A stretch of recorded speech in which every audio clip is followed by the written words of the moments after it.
Nemmeno i droni di ultima generazione alzati in cielo a metà mattina sono riusciti a notare e cogliere tracce del possibile passaggio di Alex lungo i 15 metri della scarpata tra il terrazzamento di pietra dell'abbazia di Vidor e le acque del Piave. Nessun ramo rotto, nessuna traccia eloquente su arbusti e cespugli, nemmeno l'eventuale arma del delitto, visto che il fascicolo aperto in procura resta per omicidio volontario. Un sopralluogo meticoloso durato circa 4 ore, una vera e propria mobilitazione. Sono le 9:30 del mattino e qui davanti all'abbazia di Vidor stanno confluendo uomini e mezzi, i carabinieri e i vigili del fuoco innanzitutto.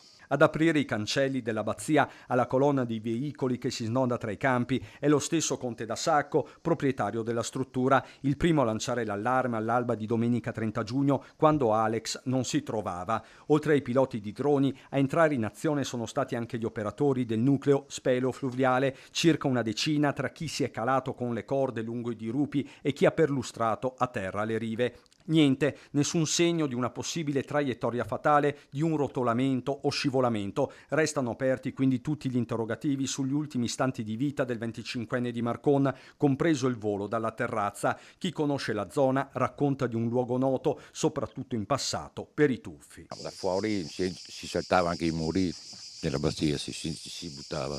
Quindi quella zona era nota per i tuffi, quindi si può accedere al Piave direttamente con un salto. Sì. Anche quest'anno ho visto ragazzi buttarsi. No, l'altro anno, sì, parecchi. C'era anche una fune, questi andavano con la fune e poi si mollavano. E anche incidenti abbastanza gravi. Anche l'ipotesi del volo da sola però dice poco o nulla. La convinzione dei familiari, già espressa più volte, è che Alex sia stato rincorso magari dopo aver visto qualcosa che non doveva vedere. Insomma, una caduta non accidentale, come peraltro indicato dall'autopsia, esame che ha convinto la procura stessa a procedere per omicidio senza abbandonare però nessuna pista. Di manovra investigativa in corso parlano gli inquirenti anche relativamente all'audizione dei partecipanti al rituale su cui c'è il massimo riservo. L'acqua del Piave intanto continua a scorrere con forza e ne aveva molta di più 2 settimane fa, al momento della scomparsa del giovane, poi ritrovato 6-7 chilometri più a valle, ma per quanto scorra il Piave continua a trattenere il mistero della morte di Alex.